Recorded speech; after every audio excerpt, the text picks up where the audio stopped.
raw, uncut, and unapologetic. Welcome to Men Talking Mindfulness with your hosts John McCaskill and Will Schneider. Here we focus on helping men and those with men in their lives solve some of life's complex challenges through understanding the practices of mindfulness and how they can help. Each episode is in an environment free of judgment and criticism, with a focus on authenticity and inner peace. Let's dig in.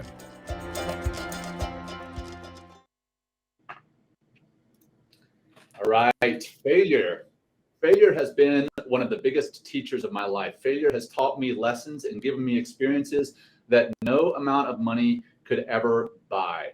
That's from our guest on today's show, William Branum, former Navy SEAL, CEO of 5 SEAL Secrets and Naked Warrior Recovery Supplements.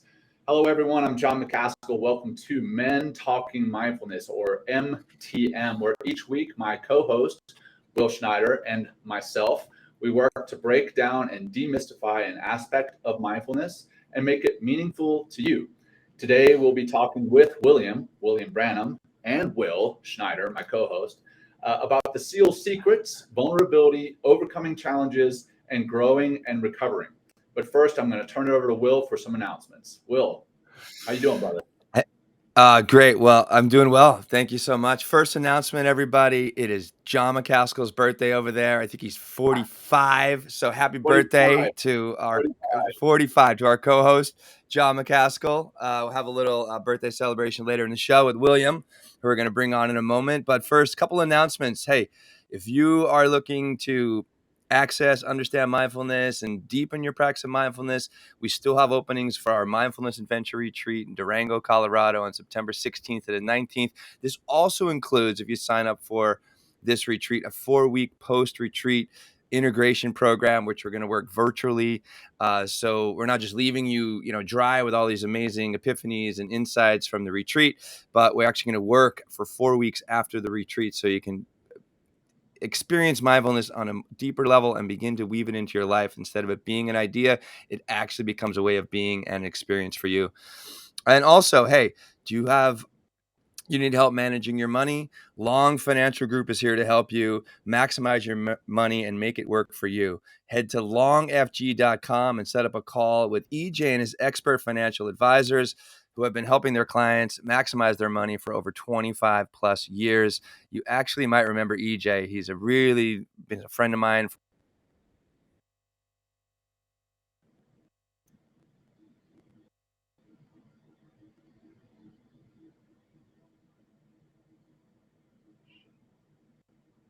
Well, I think we may have lost Will there.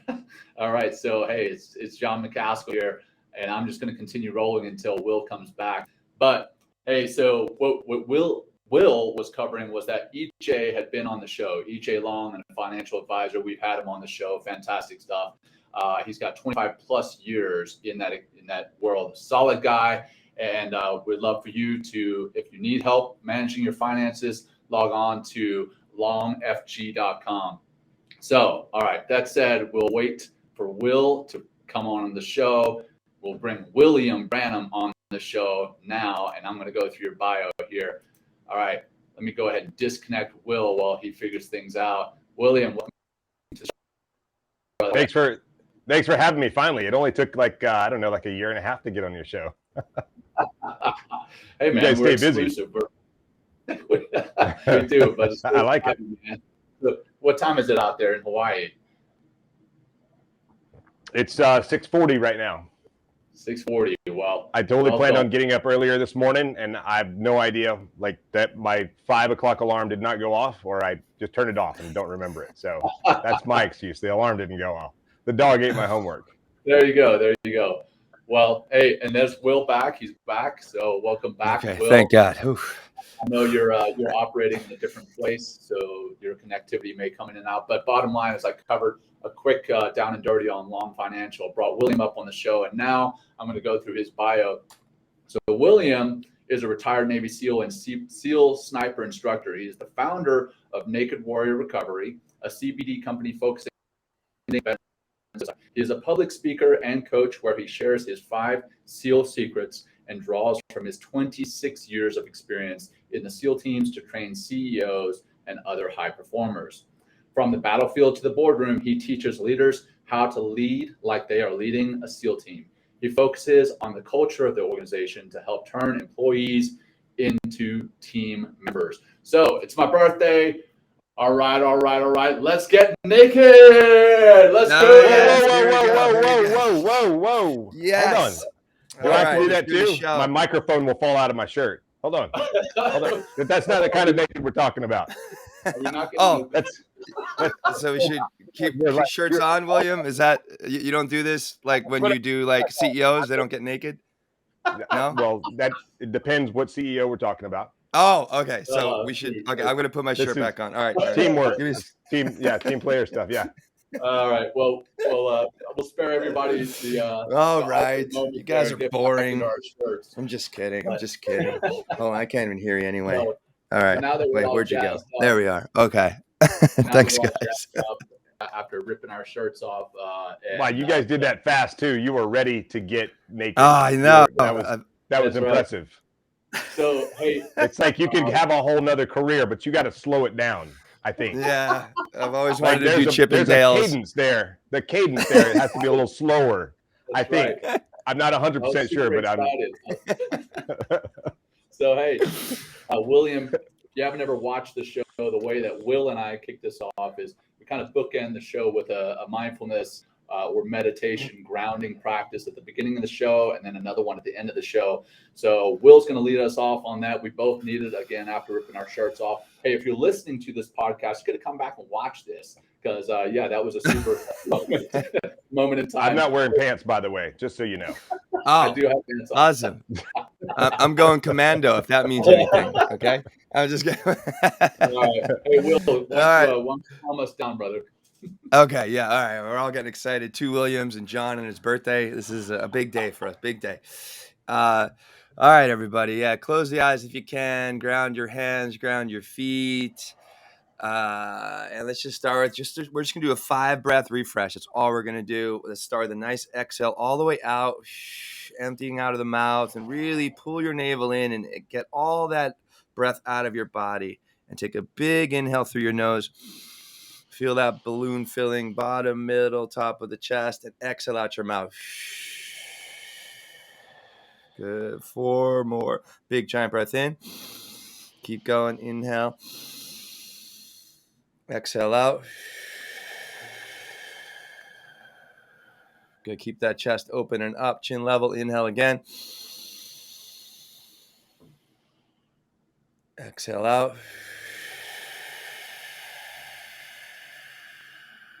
2 more. Big giant breath.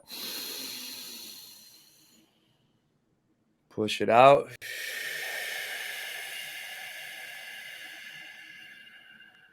One more in.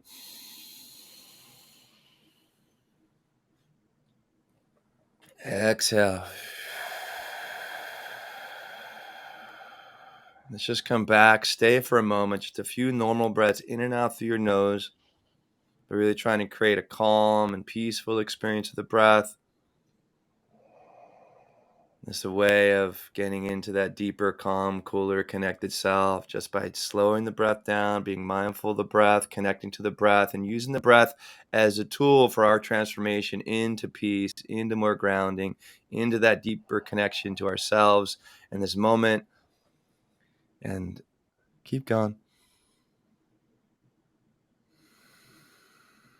So I love using the breath and creating a peaceful inner environment. So maybe the world seems like more of a peaceful place. When we come back, opening our eyes, maybe some of those micro movements.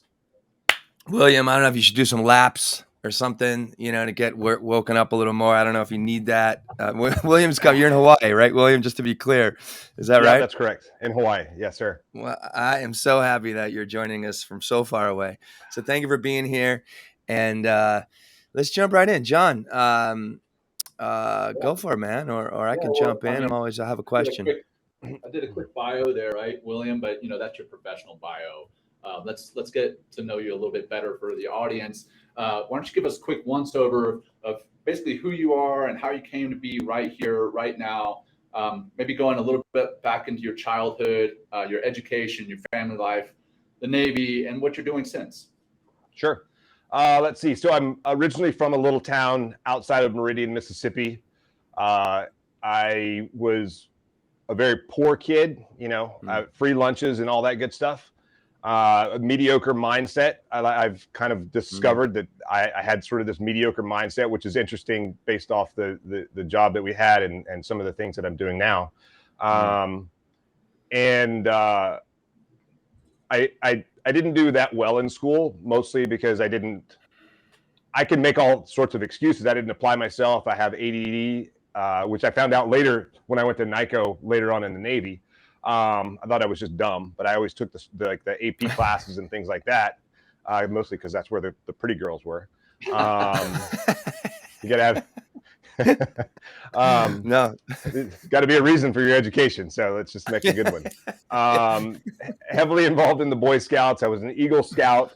Again, I was, we were poor, but the Boy Scout Association that I was a part of, I worked at the Boy Scout camp.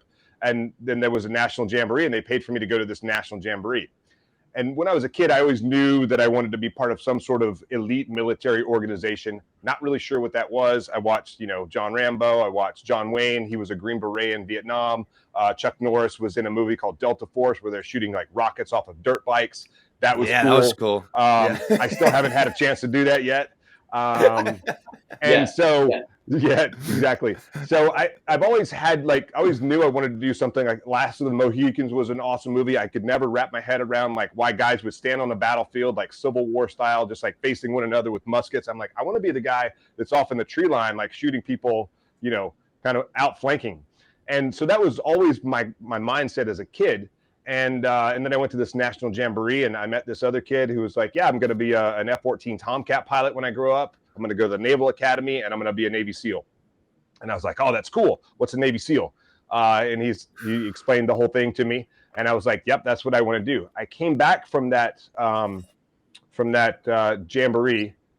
2 weeks later, the Navy recruiter called my house and said, hey, man, have you ever thought about joining the Navy? And quite honestly, almost all of my family has been in the Navy. So I was like, hell no. I mean, that was what my internal monologue was saying.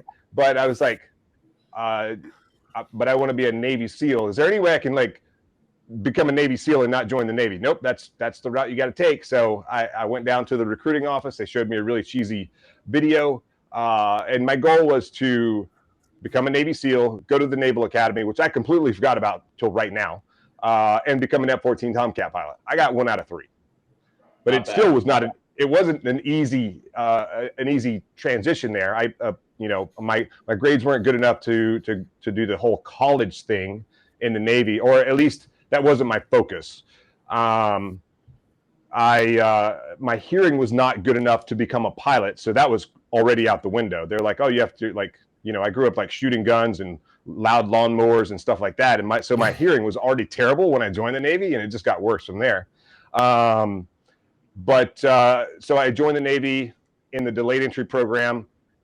Graduated high school, went to boot camp, failed the SEAL screening test the first time I took it, went to Gunner's Mate A school, and I was like, well, it's winter here in Chicago. I don't really like getting up early. Clearly, I didn't even get up early for this call. Somehow you made it. I rolled out of bed and right into the camera. And it's cold and it's dark and it's scary. And I'm high enough ranked in the class. I'll go to this other school for 4 more months, and then I'll go to Buds. This was my thinking. I didn't talk to anyone about it. This is just kind of what I had, my plan. And so I went to Virginia Beach. I went to school to learn how to work on missile launchers for Tomahawk missiles. And I'm like, okay, I'm ready to take the screening test to go to Buds. And they're like, why? You're going to this ship in Japan. I was like, well, what if I fail out of the school? They're like, you're still going to go to that ship in Japan because that's what that's how this whole thing works. So. So I went to that ship in Japan for, I had 24 months of obligated service. I did the whole mess cranking thing, KP duty. And to me, that was harder than Buds. 3 months of watching dishes. Yeah, go ahead. For the audience, so mess cranking, for those who've never been in the military, that means sitting in the chow hall serving the chow, the same as KP duty. What is that? Kitchen patrol. Washing dishes, not like dishes at your house, I mean, like things that are this big. Yeah. And it was terrible. Would that be considered like a humbling experience? You know what I mean? Did they do that to kind of like, because I haven't been in the military. Do they give you a job like that just to kind of like, like kind of dissolve your ego a little bit, or it's just to fuck with you or something? Do it. No, it's just like it's got to get done. Hey, new guy, there you go. And rank has its privileges. There were guys that would show up, and I was like an E2. They would show up, and because of the school they went to, they got E4 out of their school, so they got to skip doing that stuff. The junior enlisted, they do all the hard work. So I was a junior enlisted guy, and I got to go. I was lucky enough to get to do it, which is interesting. In the SEAL teams, we don't care what your rank is. If you're just a new guy, you're going to go do the hard stuff anyway. You're taking out the trash. You're doing all that other stuff. So yeah, we don't care. New guy, ready to go. It's just, you gotta earn your stripes, more or less. So I did that. I rode on a ship. When it was time for me to, my time on the ship was nearly up, I called the guy who tells me where I'm going to go next, my detailer. John, you're on the call, so I'm like, oh yeah, I'm just going to talk Navy and right back down and use regular language. Who dictates where I go next? And he says, and I said, hey, I'm going to just let you know, this is a courtesy call. I'm being courteous to this chief or senior chief. And to let you know that I'm going to drop a package because to go become a Navy SEAL. And he was like, that's great that you want to do that. I appreciate the call, but you're not going to become a Navy SEAL. You did this. You went to the school for 4 months over here in Virginia Beach to work on that missile launcher system. That makes you too critical for me to let go. And so you're never going to go become a Navy SEAL. And I tried to use reason. I was like, well, what if I could go? What if I fail? Then you have me back. Or if you don't let me go, I'll get out. He was like, okay, get out. We'll see. And so he called my bluff. Yep. And so I continued to get like letters of recommendation, and everyone, like, people were supportive, but that one guy said, no, you're not going to go. And then one day the chief of naval operations came to my ship in Yokosuka, Japan. There was 15 or so ships in Japan. He only came to my ship in Yokosuka, Japan. And people were like, hey, you should ask him if he'll let you go to Bud's. And I was like, okay, what do I know? I'm like, and so he comes to the ship. We have a big C&O's call. This is my vision of the Navy, blah, blah, blah, whatever. Does anyone have any questions? And so he calls on me, and I was like, I joined the Navy to become a Navy SEAL. I think I deserve a chance to go. My detailer won't let me go. He says I'm too critical. What do you think? And he turns to my commanding officer and he says, is he a good guy? My CO said, I told my CO I was going to do this. He was like, go for it, man. And back then, and John, you'll understand this. This was before, surface warfare, like enlisted guys had to get their surface warfare pin. Yeah. I was in E4 and I got my ESWAS, and but like there were chiefs that didn't have it. And so that was like, I think I was more proud of that than I was when I got my trident. But so my CO says, yeah, he was the sailor of the quarter this quarter, which is like employee of the month for those of you who don't know what that means. It's, because I did a good job sweeping or whatever. And he turns back to me and he's cleaning like, those dishes, man. You'll be in the first class, right? Exactly. You'll be in the first class after your PRD, which is planned rotational date. 6 weeks later, I'm off to California to SEAL training. And it only took me a short 13 months to get through that 6-month block of training. I think a lot of folks takes more than 6 months, man. But That's crazy. So basically, if the C&O had not come to the ship, chances are your career trajectory would have been completely different. It would have been very different, yeah. Wow. I mean, I would have still figured it out, but it would have taken me longer to get there for sure. Yeah. So then you served in the SEAL teams. Yeah, I'm sorry, John.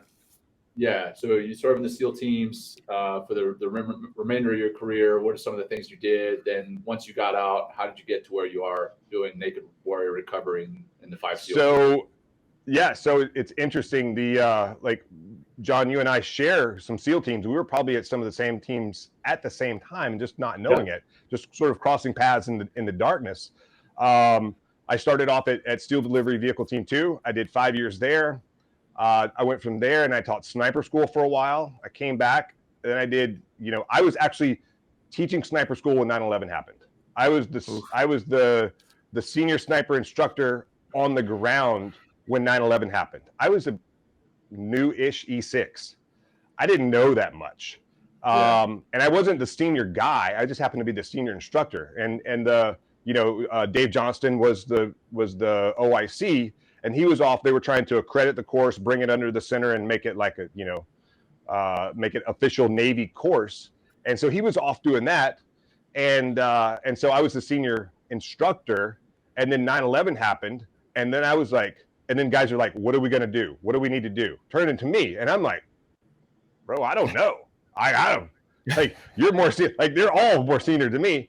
And so I called back to group 2, back to the headquarters. And I said, hey, what do we do? Do we need to go to New York and like help with the recovery, render medical aid? What do we need to do? And they said, continue training, like take the rest of the day off, continue training, because we're going to probably need those skill sets at some point. And then, after that, we started deploying to Afghanistan and then later on to Iraq. For me, I went from teaching sniper school to group 2, doing the air mobility thing because my wife at the time wanted me to get out of the military, wanted me to be around more. And so I took shore duty. I did that. I went from there to SEAL Team 10. Actually, from shore duty, I deployed to Afghanistan in 2003. Which was great because, I got a lot of experience in close quarters combat, a lot of, kind of land warfare experience, a lot of ground mobility vehicle experience, which I didn't have coming from an SDV background. I knew how to do like 4 or 8 guys, from an SDV and do a lot of reconnaissance, a lot of sniper stuff. We didn't do a lot of like real SEAL team stuff. Again, William, for the audience. So the SEAL delivery vehicle, or the SDV, is what we still have them, but we're using different things now. But they're basically little submarines. It looks like a miniature submarine, but cool. You are not dry in them. You're diving in them. Inside of it is wet, and you're on oxygen. You're on a mask, or you're on some type of regulator the whole time.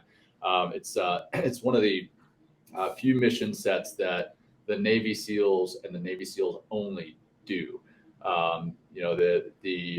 The special forces, the Marine Raiders, the PJs, all the different special operations communities shoot, move, communicate, do some type of counterinsurgency, those types of missions. The SEAL delivery vehicle mission, that's the one mission that is very unique to the SEALs and the SEALs only.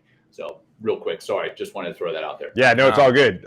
And a lot of times, like when I'm on stage, I'll have a picture up there and I'll try to explain what it's like to be in the back of one of those things, where you're like, you and 3 of your best friends are like, shoulder to shoulder, and then there's a wall here, and then there's someone in your lap, and then you have a regulator in your mouth, and you're trying to breathe, and you can't communicate. The only way you can communicate is like through a squeeze, and the way you talk to the people in the front is through this little light button right here. And so I use that to kind of demonstrate, like, when I talk about shoot, move, and communicate, or multitasking, or things like that, like communication always has to be 2-way, and it has to be clear and concise and easy to understand, 3 words or less, or no words at times, in order to get your point across. So, and a lot of that just sign language. Sorry. Exactly, just to get your point across. But it comes with working together and things like that. So I did that team. Then I went to SEAL Team 10. I was a platoon chief. I was the troop chief. I was the ops senior chief there. Then I went to WARCOM, to the headquarters, and then from there I went back to SDV out of here in Hawaii. And then I retired out of the headquarters here in Hawaii, where my last job in the Navy was I was the science and technology director, where I went out and found $16 million of other people's money to solve operational deficiencies that we had here in Hawaii. I helped create things from quantum cascading lasers to different kind of inflatable technologies to underwater communication systems, where we can communicate from underwater to over the horizon in different ways like that. So that was pretty cool. Then I retired, and this was a big struggle for me, as I was in absolute denial about retiring or not being in the military anymore. I was returning emails on my BlackBerry the day before my retirement date. And I'm like other guys are like, I'm out, peace out, I'm going to go do my thing. And I'm still like doing stuff. because I didn't want to leave. That's all I've ever known my entire adult life was the military. And so it was like when I stepped out of the military, it was like if you've ever seen the movie The Avengers where Thanos like snaps his fingers and half the world's population goes away. That's exactly what happened to me. That was like I lose, like in that instant, I lost my purpose, I lost my mission, and I lost my team. And I had a pretty badass purpose, mission, and team. It didn't matter where I was in the SEAL teams, whether I was on the team, in a platoon, at the headquarters, because I went from like bottom to top to teams across the board. And it didn't matter what my role was. I still had purpose, mission, and team. And so as soon as that day hit, I lost all of it. I was also struggling with some other things, like, some not so awesome relationships, maybe some occupational stuff that was going on. And so I would pretty much just drink myself to sleep at night. Or you can phrase it a different way, drink until I passed out. Who knows really how you phrase that or frame it. And I had heard about this molecule called CBD. Let me back up just a little bit. So I got out. I started my own kind of consulting company, helping companies navigate the military acquisition system. And what I found, I was pretty good at that, and finding other people's money. $16 million is pretty good chunk of money. Yeah. And helped a lot of companies out. And so my plan was to get out, find companies that had technology that the military could use that might meet some sort of operational requirement or operational deficiency, but maybe your technology isn't quite ready for prime time. I can help get it in front of the right people, help find sponsors, and then help find money to bring it up to, really to meet an operational need or gap. And what I found is I called myself a consultant, and so many companies were like, we hate consultants. Consultants are criminals. You can suck that. But then they were like, but you know what? We like you. So here, we'll make a deal. You can go and sell our widget. You can go sell this thing right here. And if you sell enough of them, we'll pay you a commission. Oh, so sales. You want me to just like travel around and like meet people, and you're not going to pay me, but if they buy it, you might pay me a commission. Like, well, that's not a very good business plan. That's great for you. That doesn't work for me. So I'm like, that's not how it works. Sorry. And by the way, your widget sucks. Like, we can talk about like making it better. Anyway. So I had to I was like, I actually did okay in that world, but I didn't like the grind. I wasn't prepared for so much like negativity, like coming straight in my face, because I was used to being successful and providing value everywhere I went from the military perspective. And now I don't have that military perspective anymore. Now I'm just a regular whatever. And I guess many other guys had come before me, and they were like taking a lot of money, but not providing the value. And so, so that was, that put more baggage, gave me more baggage to carry around. And then, I had heard about this molecule called CBD, and I was afraid to try it because it comes from marijuana. And that dangerous plant out there. Yeah, Lord. The wacky weed. and so I thought I wanted to try it. I'd heard a lot of stuff about it while I was on active duty, still before it was federally legal, and I didn't even know that at the time. But I knew I wasn't going to like risk my top secret clearance or the rest of my career to try it to like help me. And so eventually I got out. I was back in Virginia Beach, taking care of some business. I had lunch with a former teammate of mine, and I said after lunch, I was like, "Hey, I'm going to go see if I can find some CBD here in Virginia Beach, because maybe what you have in Virginia is better than what we have in Hawaii." Not knowing anything, and he was like, "If you want CBD, I've got some back at the house."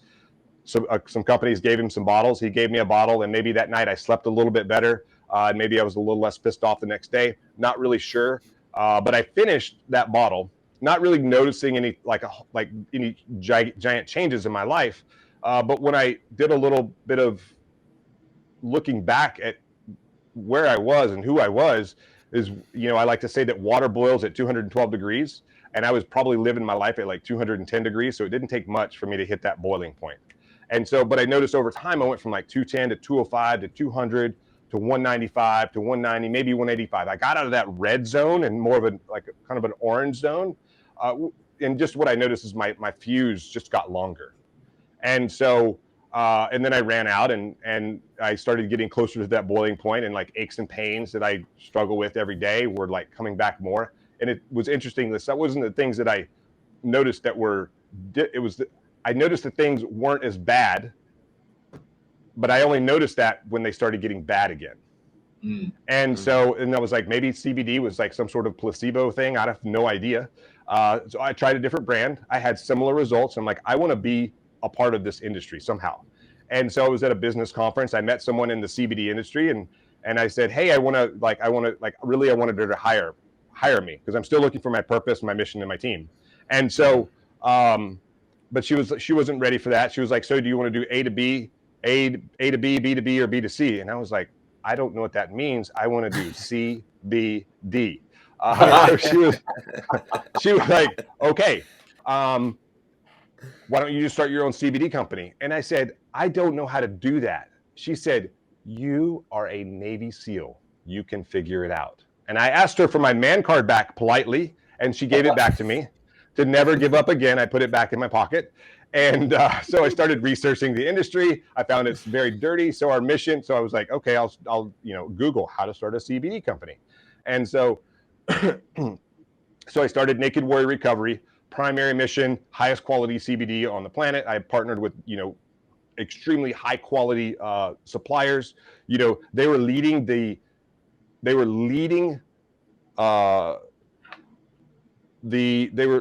industry in quality. The biggest names that you might see out there did not have the same quality control as the suppliers that I have. So no brainer, highest quality on the market. We're going to focus on a broad spectrum product where you still get all the minor cannabinoids and terpenes from the hemp plant, but we'll extract that little molecule called THC so that people don't have to worry about drug testing and things like that. And so that was our niche. What I thought, but then, someone said, well, what's your bigger purpose? And I was like, I don't know. I need to figure this out. And so I looked back at myself. I looked at where I came from. I looked at, my past, and I'm a veteran. And then I saw the metric that 22 veterans take their lives every single day. So our mission at Naked Warrior Recovery became 22-0. Whatever we can do, CBD was a modality that greatly impacted my life in a positive way. So like right now I use CBD as a modality for me. My dad is also one of those 22. So it became a more personal mission, not just a company mission, but a personal mission at Naked Warrior Recovery to support veterans and first responders to get this, this number from 22-0. I don't even know what it is for first responders, but I've had lots of conversations. I was on a podcast yesterday with a guy. He was like, I was on a bridge, ready to step off, and all the things, he was a firefighter, and all the things that were going through my mind. And I was like, bro, thank you for, making the right decision. And so CBD is a modality, but that's only a part of it. And so to get to the 5 SEAL secrets is this I don't know how to market. They didn't teach us that really in the SEAL teams. And so they didn't teach us how to run a business. They didn't teach us, there's so many things I didn't learn. And so invoices and all this other stuff. I should have been a supply guy. But as I'm trying to figure out how to do this marketing thing, I hired a business coach, and I've hired another coach, and several coaches along the way to help teach me how to do stuff. Because what I realized is, in the SEAL teams, if we don't know how to do something, we go hire someone to teach us how to do it. We go find the best person in the world, we hire them, they teach us how to do it, and then we apply that skill set to our tactics, techniques, and procedures. And it may affect, change the way we do business. So why am I not doing that here in the civilian world? If it worked for us over there, I mean, income was an issue also with, because, military retirement is not very much money. It's like beer money at the end of the day. And so I'm going through these, different kind of business things. I'm trying to market, my product on social media, and then, Facebook deletes 3 of my accounts before I realize that CBD is an illicit product. I'm like, what, really? So I had to become more creative in the way that I put the word out. And so what I found is podcasts is a really good, one of my coaches was like, be unrealistic in the biggest name podcast to get on. And this was probably a year and a half ago. It was 2 years ago, actually. It was right after the first time I did the swim across the Hudson River. And about 6 months later, I finally like started doing it. And since then, I've been on about 350 podcasts in the last 18 months. Wow. I do it a lot. I have another one today, and I've got some coaching calls, and I got some other stuff today. So I get out there and I do that. So it's a lot of word of mouth, a lot of that. But I also had another coach, and he was just like teaching us like tactical stuff on the business side. And he, at some point he said, everyone in this, and he kept asking me, do you do coaching? I was like, no one, what do I need? What are people going to get from me? And so that started this whole other like rabbit hole that I kind of did a deep dive in, because at some point, my coach was like, everyone in this group needs to have a signature presentation. It's a presentation. It's like your TED Talk. You can do it you could get on stage and you can do it in 10 minutes, or you can do it in an hour and a half. Like, you're an expert in this thing that you're going to talk about. And so I already kind of had this get naked mindset idea out there, where I would talk about like, what get naked to me was all about, like taking off my ego, taking off this baggage that I'm carrying around, taking off this armor that I'm wearing when I go into combat every single day in my personal life, taking that off, becoming, exposing myself, becoming vulnerable, so that I can actually find the healing that I need in order to move forward in life and start to grow again, and like, uncover these festering wounds so that you can actually apply medical aid. And so, so that was the thought process behind it. And so I was like, well, why don't I turn it into an acronym? And so the way I did that is I was going to do Get Naked all as an acronym, but it came kind of long, and I couldn't shove it all into 10 minutes. So I just did Naked. And so, and because, in the military, we like our acronyms, because they tell a lot of stuff. Just a little bit. And so Naked. So it's like, okay, it's the way I came up with it. I was like, words that start with in, and like like, what do I want my message to be, until I crafted the message. And so, Get Naked is about taking action. But Naked stands for, the N stands for never quit. The A stands for accept failure. The K stands for kill mediocrity. The E is expose your fears, and the D is do the work. And so now every time I find an opportunity to get on stage or go speak to a company, I do that, and hopefully get paid a little bit for it as well. But I've also turned that into somewhat of a one-on-one coaching program that I do now for CEOs, entrepreneurs, different leaderships in organizations. And I'm going to start doing maybe some group coaching as well. Yeah. Right on, man. So that's how I got, it was like not a straight path to get where I am today. If you'd, like a year and a half ago, if you'd have said, hey, you're going to be coaching and you're going to be standing on stages talking about getting naked, I would have said, you've been smoking some funny stuff over there. But, like it's funny, like my entire life, never have I ever wanted to be in sales. Never have I wanted to be a public speaker, and never have I wanted to like coach people through stuff. Because I'm like, what do I have to offer? The whole imposter syndrome. Yeah. And so now that's all I want to do. All I want to do is I want to stand on stage and speak. All I want to do is coach people to get them better, so they can build their teams into, bigger, making more money along the way, improve their personal lives and their professional lives, and sell CBD to help veterans, first responders, and anyone else that's out there that is looking to get a little more control over their anxiety or pain. Nice. Well, congratulations for getting to this point. I mean, because you started this story. Oh, absolutely. I mean, I just feel, the passion coming out of you right now. And it took a lot, it's how long have you been out of the service? 4 years. Yeah. Okay. So 4 years. So so it sounded like, kind of stumbled the first 2 years, and the last 2 years you started taking action, right? Which is actually part of, your acronym here, which we're going to dive into. But then it's like, and then I can feel it, right, John? I'm sure you can feel it. Everyone listening right now, you can feel the passion or the purpose. You can feel the mission. Now you have a team as well. And you're working from this place of service, trying to help people. I mean, so again, just congratulations. It's beautiful to see you make this transition, and not fall victim to, alcohol or be one of those 22, which, John and I have had other veterans on the show, and John himself, like, struggling with that transition period. coming out of the service after like decades of being in the service. It's not the easiest thing to do. So again, last time, congratulations on that.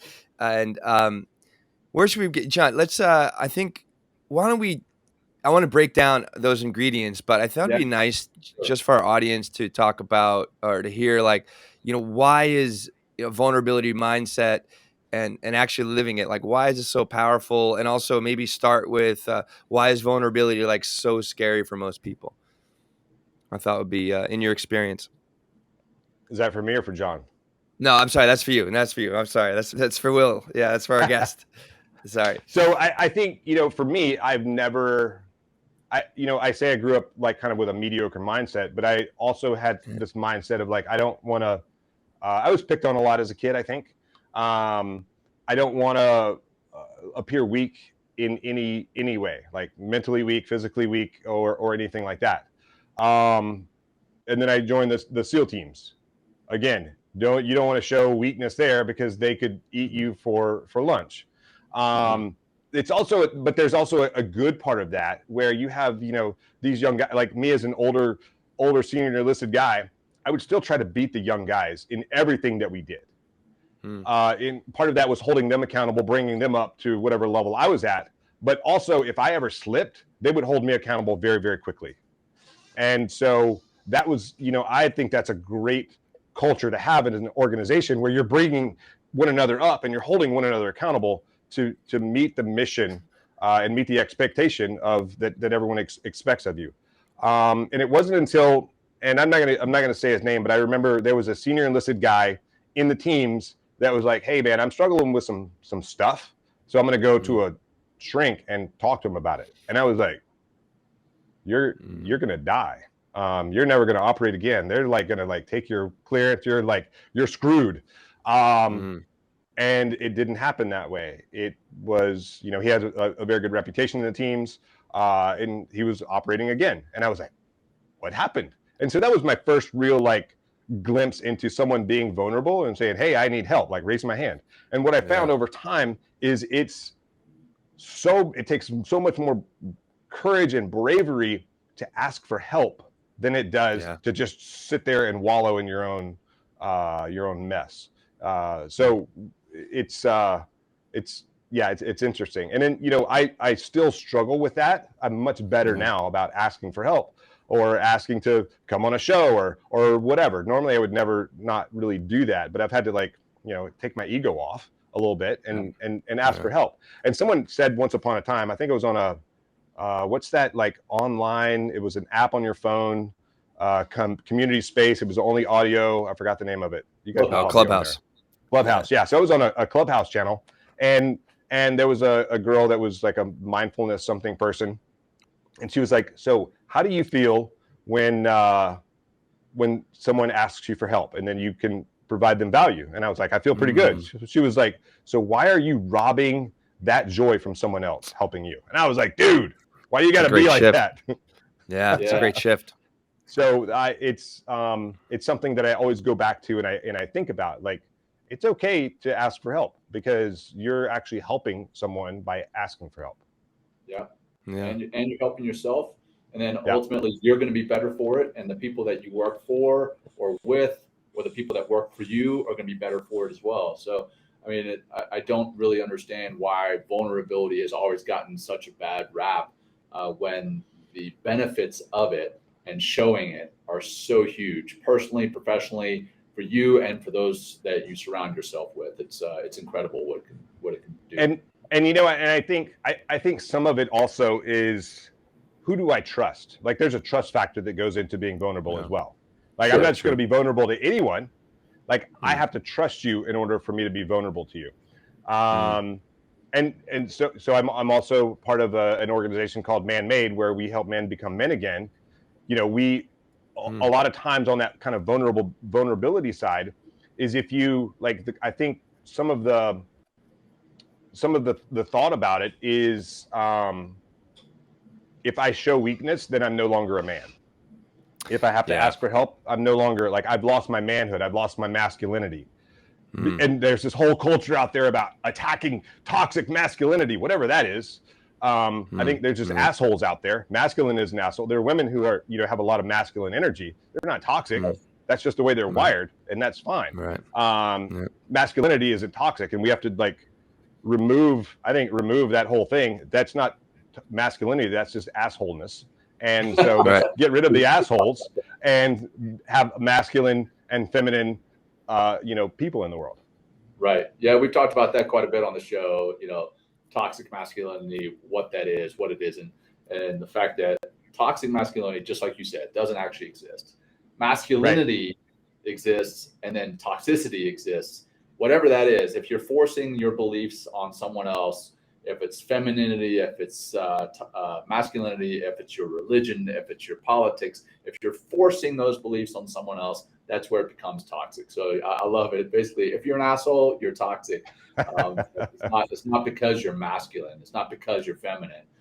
Spot on, man. At least that's I agree with that 100%. Well, two of the things that you mentioned, William, are what we hear very often, and a lot of the men in circles that I worked with men, are the two things. It's asking for help is a big problem for men, like a really, really big problem, and that could be there for anybody that's asking for help. As a man that's struggling to ask for help, that could be your first kind of foray into vulnerability, just saying, hey, I need help. And then the second one is just, showing no weakness or not being wrong, are things that come up typically in that I like to say hyper masculine space, where we're always like that macho kind of mindset. We're like, show no weakness, always be wrong. And then, even when you are wrong, just fight to prove that you're right, even when you're wrong. It's insane. But let's go, let's get a little deeper into your 5 ingredients, if you will. And just to go through them again. So naked, NAKED. So it's never quit, accept failure, kill mediocrity, which I really enjoy, expose your fears. And the last one is do the work. In never quit, I'm just going to quote you say, this is a part of the SEAL's creed. I will never quit. I persevere and thrive on adversity. How helpful was this mantra, going through buds and in combat, and when everything else is and seemingly kind of goes wrong, like to kind of access more of this never quit attitude. And so please, if you could fill us in a little bit. So that SEAL creed did not exist when I went through SEAL training. It didn't exist until we started deploying. Guys were coming back from combat. They were getting in trouble, DUIs, bar fights, whatever. And so a group of leaders, officer and enlisted, went out to San Clemente Island, and they're like, what do we stand for? What are our ingredients in the SEAL teams? And so now guys coming out of buds, they know this, by heart, verbatim. And so again, kind of when I was looking back, what is my message? What do I want it to be? And I want it to resonate from my background as a SEAL, to take those lessons and share them with other people. I just went through the SEAL creed, and I was like, what can I extract from there that really represents what we're talking about with these 5 SEAL secrets and getting naked? And so, but yeah, that whole never quit, everyone talks about never quitting. Everyone talks about don't quit, just keep going, whatever. No one ever tells you how to do it. Yeah. And so what I say is I say, take this thing that you're trying to do, whether it's whether it's a project, a program, you're starting a company, you want to get a degree, you want to whatever, create small victories. And that's the trick is to create these small victories along the way. And then, chop that thing up into bite-sized pieces, things that you can accomplish, and then attack that one thing every single day until eventually you've completed the thing, or you've gotten where you wanted to be, and you can shift and go somewhere else. And I a lot of times I equate it to Hell Week, which is 5.5 days where you're cold, you're wet, you're miserable in SEAL training. It's the most popular week of all military training. Like, I've talked to people all over the world, and they know what Hell Week is, or they have an idea, and they think that all of SEAL training is Hell Week. It's just 1 week, but it's a nonstop week. And so one thing is constant during that week is they feed you 4 times a day. No matter what, they're going to feed you 4 times a day. So it doesn't matter how much it sucks, how miserable you are, how terrible you feel, how bad your legs hurt or your lungs hurt or your head hurts from carrying that boat on your head, or you're jackhammering there in the surf zone. All you got to do is make it to that next meal. This is going to end, and I'm going to eat soon. So all you got to do is just make it to that next meal all the way through Hell Week. And so last week, with this man-made organization that I'm a part of, we climbed Grand Teton. I live at sea level.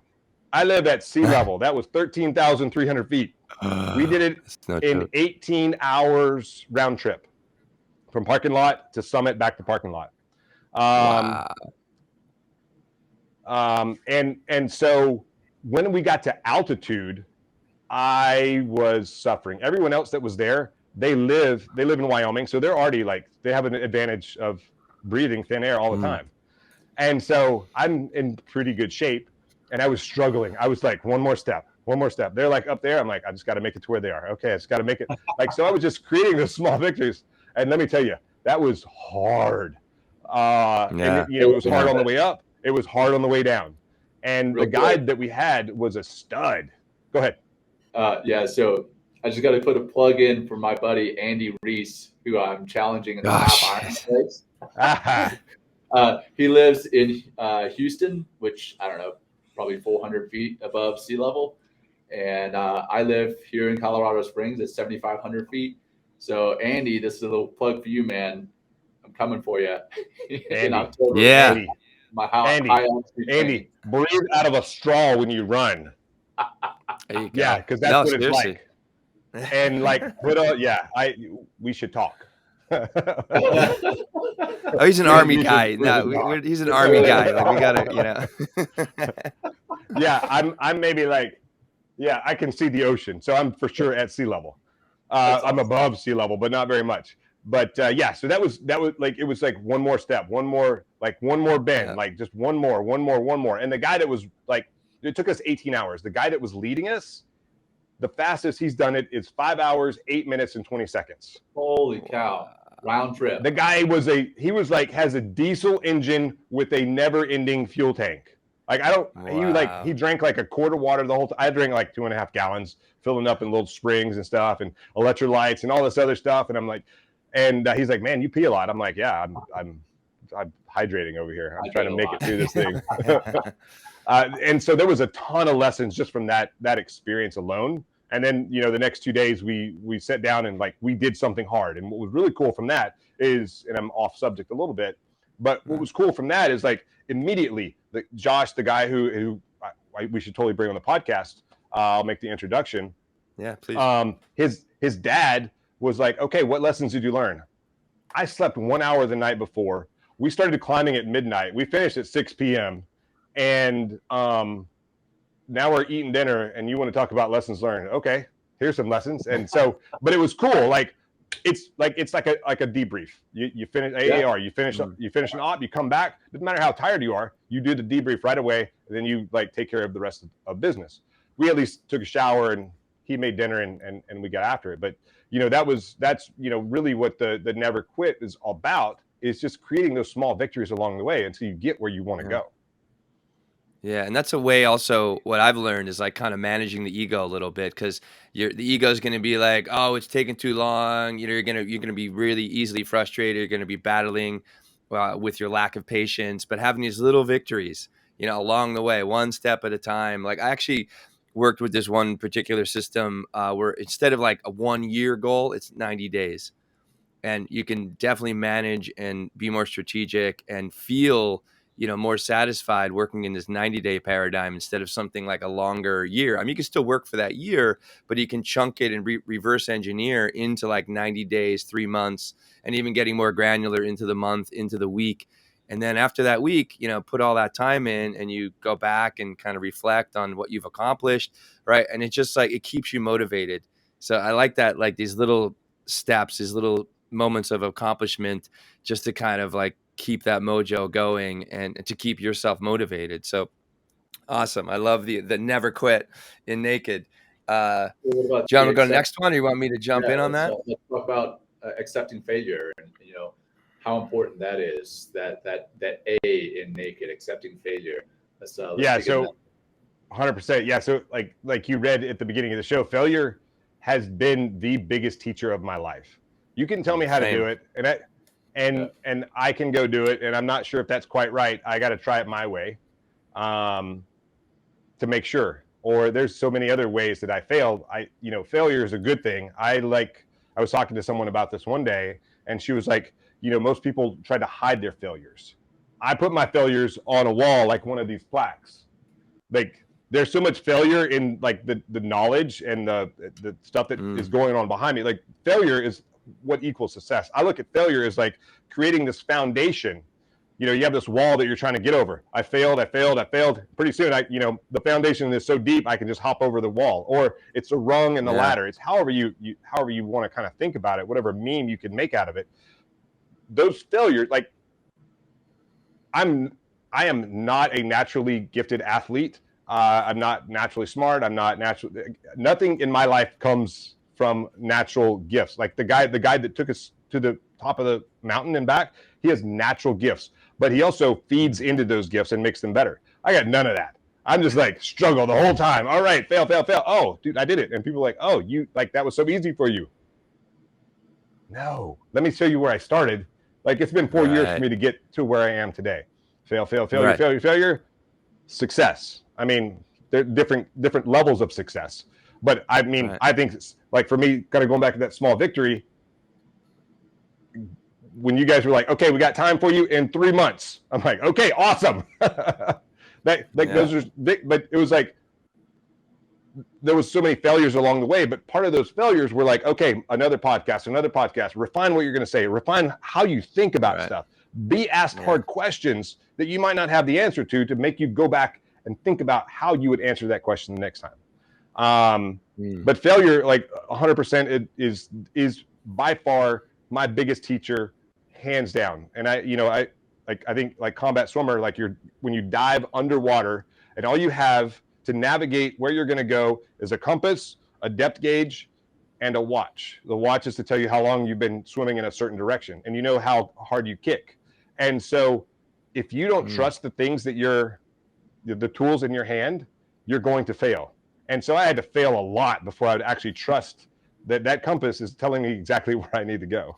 Like, follow the compass. Don't do your own thing. Do the path that's set there in front of you. Yeah, we have a saying in the teams: plan your dive and dive your plan.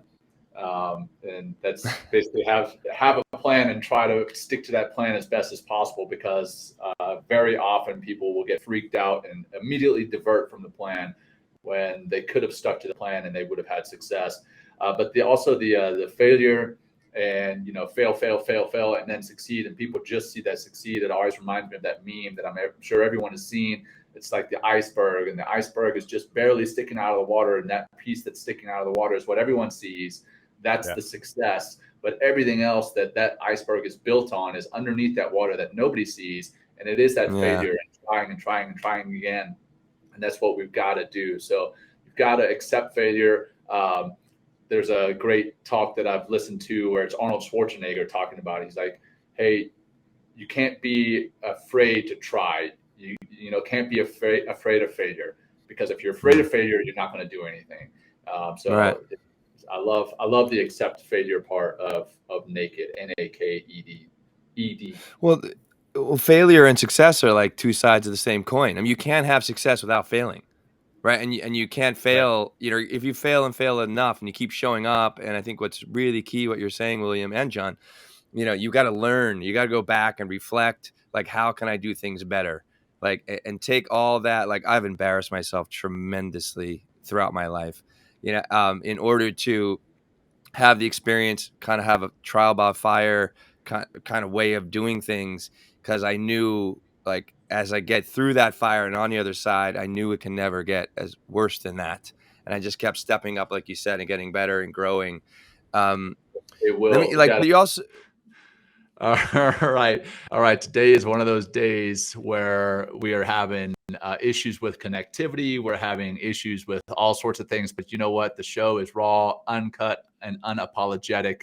And we just roll with the punches here at Men Talking Mindfulness. So we were just wrapping up with our guest, William Branum, 26-year Navy SEAL, now CEO of Naked Warrior Recovery, and CEO of 5 SEAL Secrets. And the latter part is what we're going through right now, but it's tied to Naked Warrior Recovery, in that the 5 SEAL Secrets, he's put into an acronym, NAKED, Naked. NAKED. And we just wrapped up the N for never quit, the A for accepting failure. And now Will and I, without William, just because he's busy and got things going on, we're going to talk about the K, the E, and the D. So K is kill mediocrity. Let's, you want to jump into that, Will? Yeah. So killing mediocrity. And this is, I'm going to kind of working off the notes here. I imagine William is there, but I think between Jon and I, we can definitely figure this all out. So actually William has a really wonderful portfolio or PDF that he kind of puts out that kind of explains and breaks down the philosophy of getting naked, which is really all about accessing vulnerability and using vulnerability as a tool or to help you to succeed. And also to, kind of move through some of the challenges of doing something new. So in Kill Mediocrity, he states in this PDF, we are surrounded by mediocrity every day, which I've definitely have experienced that. And I'll ask you, Jon, and maybe we can figure it out between the two of us. This is my question. What are the different shapes and forms of this daily mediocrity that surrounds us? So what does that look like for you, Jon? Or what have you experienced in the past? I have. I mean, I've personally been mediocre at best at times. I think we all do let ourselves slide at times, and we accept mediocrity. We accept mediocrity in ourselves.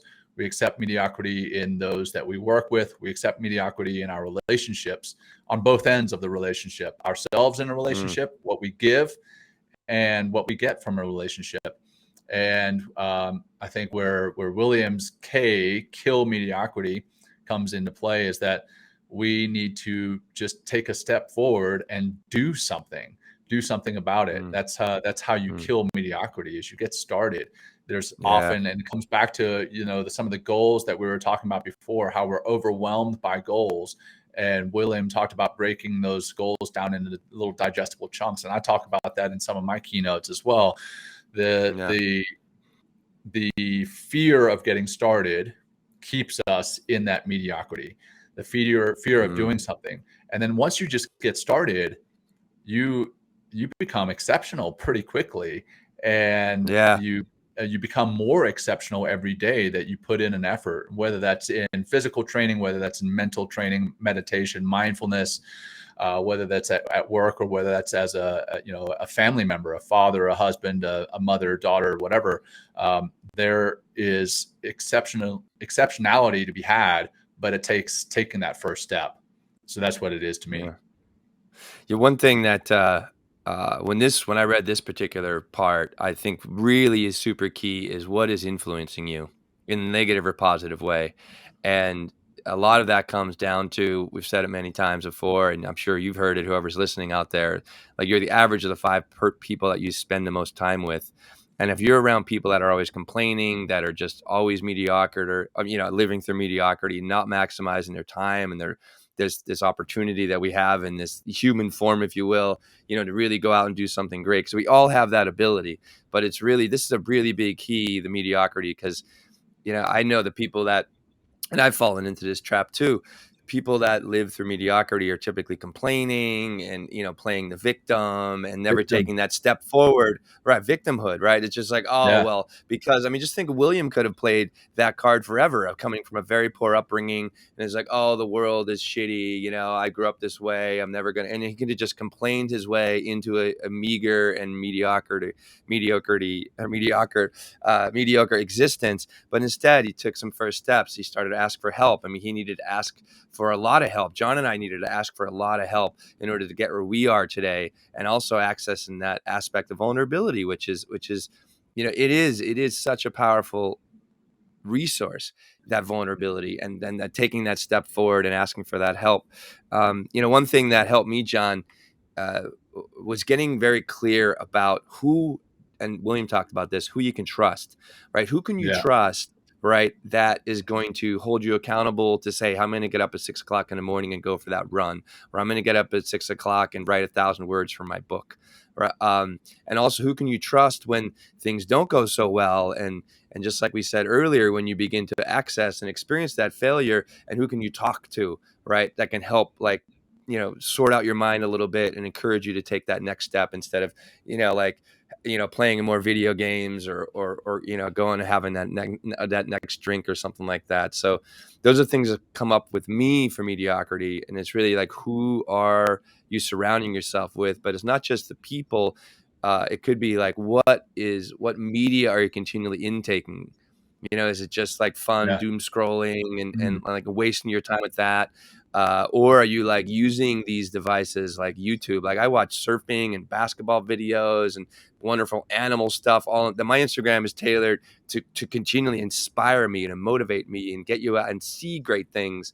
And you Right. can use those tools and manipulate the algorithm to work for you instead of you working for it. Right. So yeah. Should we go to the next one, John, or Yeah. anything you want to So, kind of follow up on yeah. that? Nope. I think you nailed it, man. That's good. And some of the stuff I think we're going to talk about that we could talk about in Killing Mediocrity can still come up in the other last two letters of the NAKED acronym.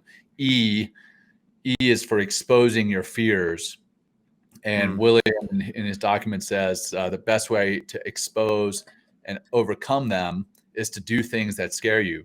And I know many people have said, hey, do at least one thing every day that scares you. I mean, I remember the first few episodes that we did of Men Talking Mindfulness, doing it live scared me. And even today, right, as we were kind of fumbling through the tech problems that we were having at the beginning, and then we had some tech problems in between. Hey, that scares me in a weird way, right? Hey, but we do it anyway. Being scared and doing it anyway, that's courage, not the lack of fear. And I know Mark Twain has said that, or something to that effect. But I tell my little girl, my 5-year-old little girl, when she's scared of doing something, she says, something to like, I'm a coward. And I'm like, no, being scared doesn't mean you're a coward. And the fact that she knows that word at 5 years old is sad, but she does. And I'm like, hey, being scared is normal. That's totally normal. But overcoming that being scared, that's where you really become brave. And she's overcome, being scared of a whole lot of things through her 5 years of life. And I know she's going to overcome a lot more throughout her life, just as we have. But that's where I think we've got to expose our fears on a regular basis, attack fear. And Stephen Kotler even talks about this in The Art of the Impossible, about how powerful fear can be. Now, there's, sometimes fear is there for a reason and it keeps us alive. So you don't want to just like go jump off a cliff or something because you're scared of it. That'd be stupid. You gotta do things that are within reason. But there's also fear can guide you to great things. But you got to expose those fears. Yeah, well, even coming back to William's story, like how he stood up for himself in front of, asking, I don't know what level this guy was, but chief of naval, like, this is no small role. I mean, this is like a big dude, right? That's the senior man or woman in the Navy. And he's the guy that answers to the president, right? He's the top of the top. On the Joint Chiefs. Right? So that is the Navy representative on the Joint Chiefs of Staff. Wow. And then he stood up and be like, look, I want to be and like in front of everybody, I want to be a SEAL, right? And that's him, getting one thing, the acronym I really like to help people understand what fear is. It's FEAR, false evidence appearing real, right? So much of it's in our head. So much of it is the fact that maybe we've been told, no, we can't do this, can't do that, a lot of our lives. And it's like, what if you start, like you said earlier, John, having fear be your guide? Right? Joseph Campbell says, where your struggle is where your treasure lies. And if you begin to identify those things that fear you and then kind of break them down into smaller chunks, like if your public speaking it's been shown or researched that is the second greatest fear to death for people. Right. And if you just start, say, just to break, what it takes to be a public speaker is just like doing a little presentation for your family members, You're standing up and giving 5 minutes, and then maybe it's a larger group and a bigger group, and maybe you're actually shooting videos or something like that on something you're passionate about and putting it out there in the world, and just taking these little steps and realizing as you take these steps and get on the other side, it's like, wow, that fear was bullshit. Like it was like that could hold you in a place for decades or years. And then just taking that little step or taking those little, like the baby steps to take bigger steps later on. Fear doesn't seem like it's such so consuming. What was the acronym there again for fear? False evidence appearing real. FEAR. I love that because fear itself is not a thing. It's not real. No, it is only driven by the thought of your future. It's driven by anxiety over what may happen, which a lot of the time it doesn't happen that way. So I love that acronym, but I also like the fact that fear and trying to overcome fear, again, courage isn't the lack of fear, but it's overcoming fear. Overcoming fear comes from living in the moment, in the here and now. And that's how, mindfulness is so important. It helps you to live in the here and now and realize that a lot of the anxieties that we have are because we are fearing the future that may or may not ever actually happen. Yeah. And the feelings and like, it could be the embarrassment and all the stories and the ideas that or the imagination we put into our head of what it can look like. It's all just a mental construct, right? Driven by emotions, driven by just who we're used to being, instead of accessing and literally taking a step forward to what we want to be. And that's when, you can really have a whole domino effect that you're just like snowballing. Oh my God, like what else can I overcome? What else can I do? Can I dig a little bit deeper and take a bigger step? And it just becomes like almost a game in some ways. So, and one thing that I do, John, for fear, it's like when I'm scared of something, I go first. When somebody's like, "Oh, hey, who wants to go first?" I'm like, "Oh, fuck, dude, don't want to do this, but I'm going to go first," and just stepping forward like that and putting yourself on the line. It's just like, boom, boom, like you just, I don't know. That's one thing that I learned, that just stepping forward first instead of waiting to be last or something like that. So, that's often where people hide. Is they hide behind everybody else, and by stepping forward, even when you don't want to, you are exposing your fears. You're doing the E in naked, right? So let's go to the D. All right, so NAKED, naked. Never quit. What is it? Never quit. Accept failure. Kill mediocrity. Expose your fears, and we're now at the D. D is for do the work. And in the teams, in the SEAL teams, have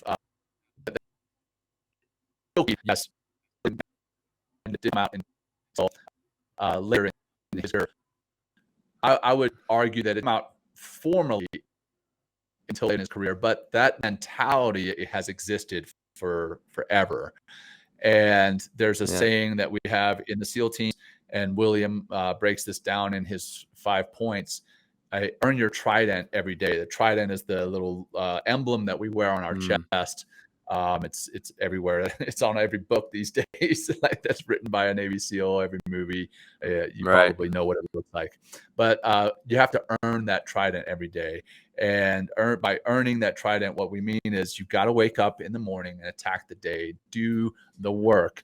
And we also have another saying, and this is on a board at BUDS. BUDS is the SEAL training that we all go through, basic underwater demolition SEAL training.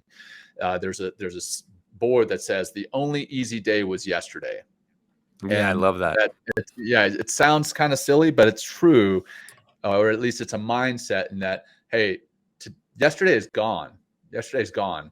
Today's the only one that exists, and yesterday is easy because it's done.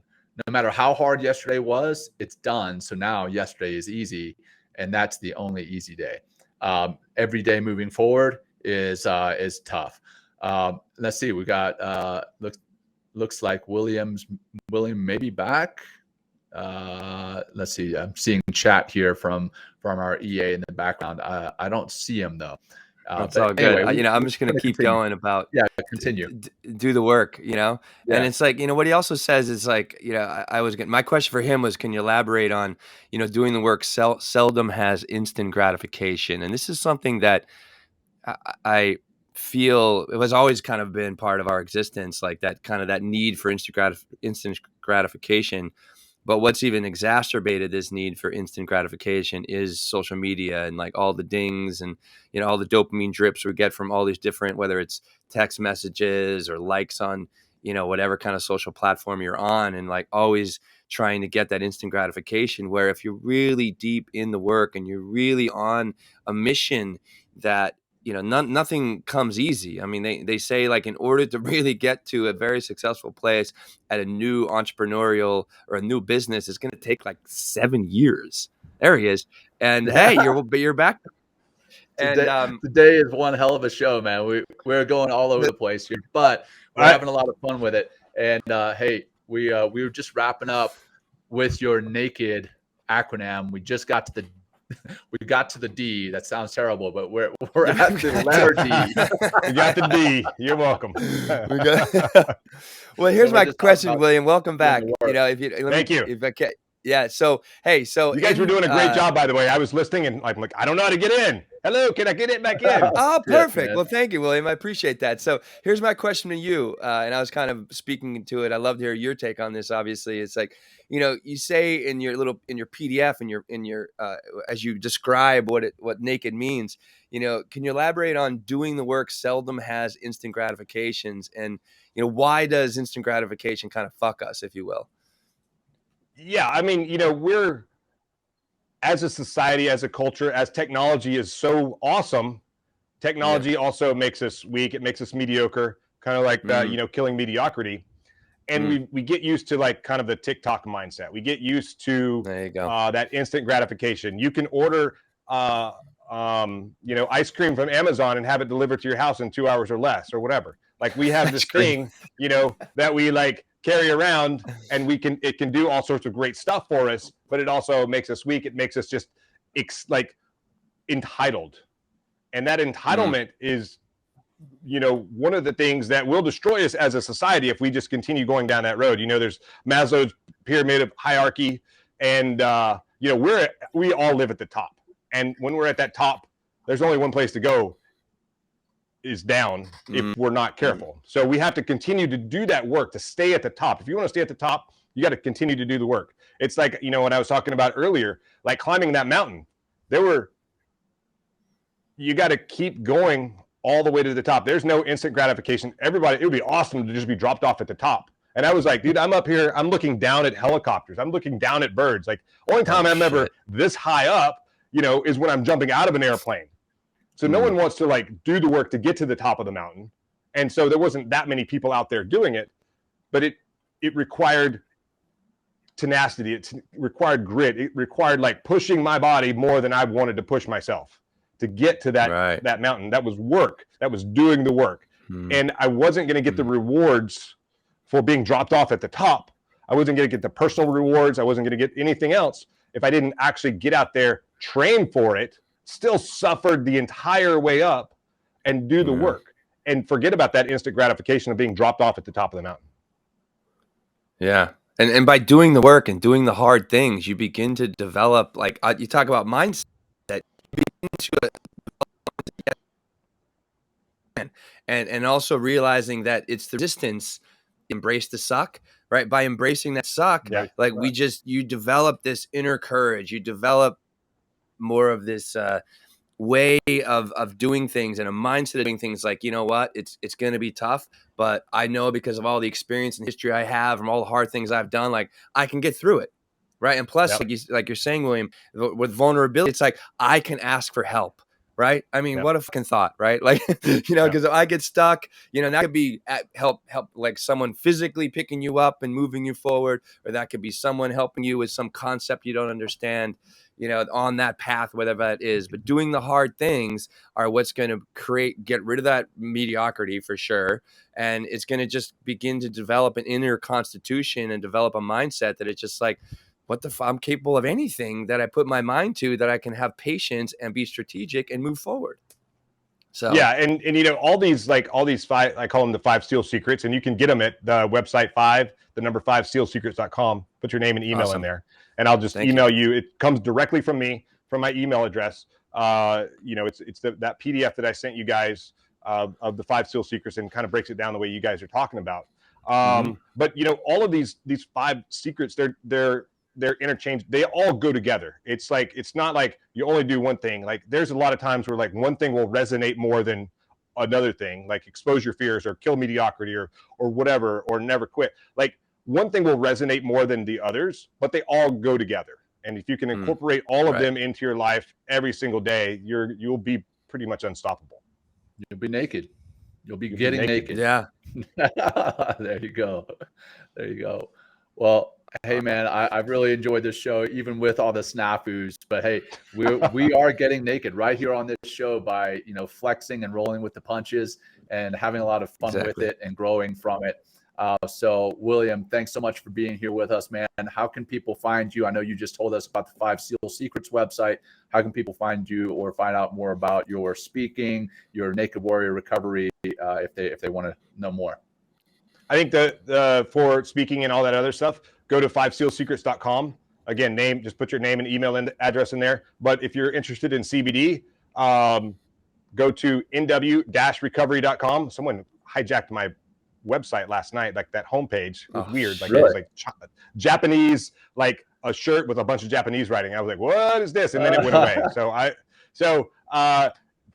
nw-recovery.com. I'm on Instagram and LinkedIn and Facebook. I don't do a lot on there. I post, my main platform is Instagram, because I just had to pick one. But I post, you know, across everything from Instagram to LinkedIn to TikTok and Facebook. Same sort of stuff. Again, don't we have a discount code? I think I gave you guys a discount code once upon a time for CBD. It might have been MTM 20 or something like that. Yeah, I don't remember off the top that sounds of my right. So you can, and I think that's 20% or so savings. We'll make sure that the correct code is in the show notes when we publish this. Awesome. And we're like live on like 52 different channels right now. MTM 2021. There you go. Even though it's 2022, we'll just keep it 2022. That's how long it's been for me trying to get on here. Well, I mean, exactly. You mentioned setting your goals very high, and, you know, setting your goals on the best podcast. And this is it, right? This is where you set your goal. It was this 100%. Podcast that you were referring to. Yeah, 100%. It took a long time to get here. Top of the top.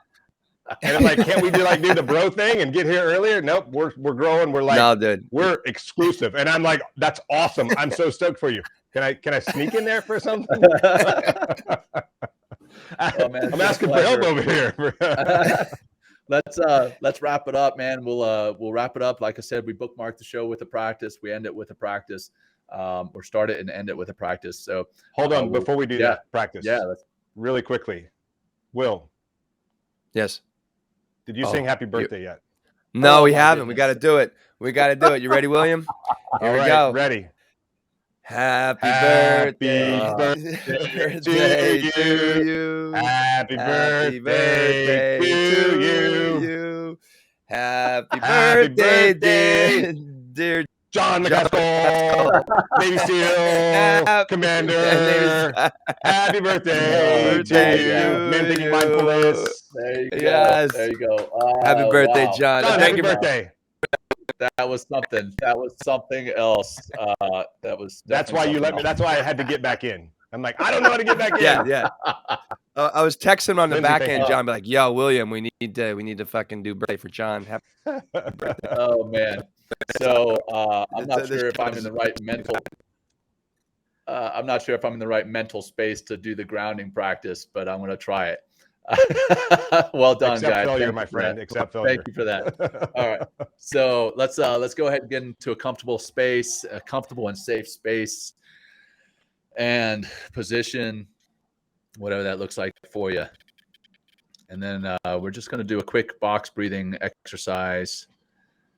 Taking a breath in for a count of 4, holding it for a count of 4, letting it go for a count of 4, holding it for a count of 4. That's your box, and we'll do that 4 times over. So begin by breathing out as much air as you can, bringing your navel to your spine. Breathing in for 4. Hold for 4. 3, 2, 1. Out for 4. 3, 2, 1. Holding empty for 4. In for 4. Hold for 4. 3, 2, 1. Out for 4. 3, 2, 1. Holding empty for 4. In for 4. Holding for 4. 3, 2, 1. Out for 4. 3, 2, 1. Empty for 4. 3, 2, 1. Last one. In for 4. Hold for 4. 3, 2, 1. And letting go for 4.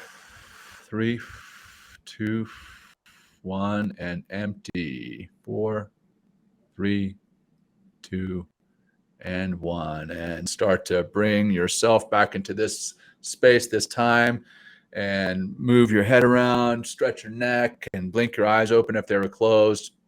And that is a wrap.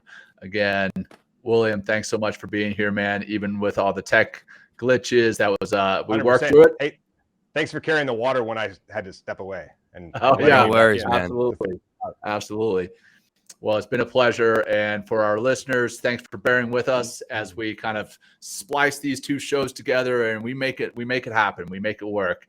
And again, also for our listeners, if you did listen, if you watched, hey, please share this show with others who may benefit from it. Share William's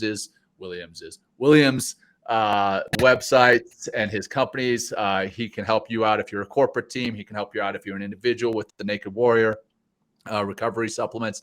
So check that out. And please share the show. Until next time, Will, you got anything else?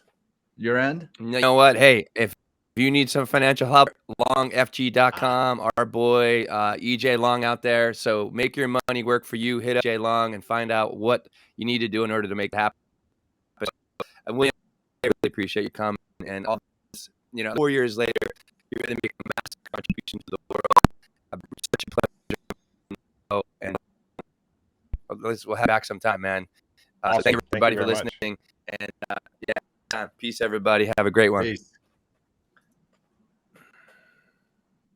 Joining us today. We hope you walk away with some new tools and insights to guide you on your life journey. New episodes are being published every week, so please join us again for some meaningful discussion. For more information, please check out mentalkingmindfulness.com.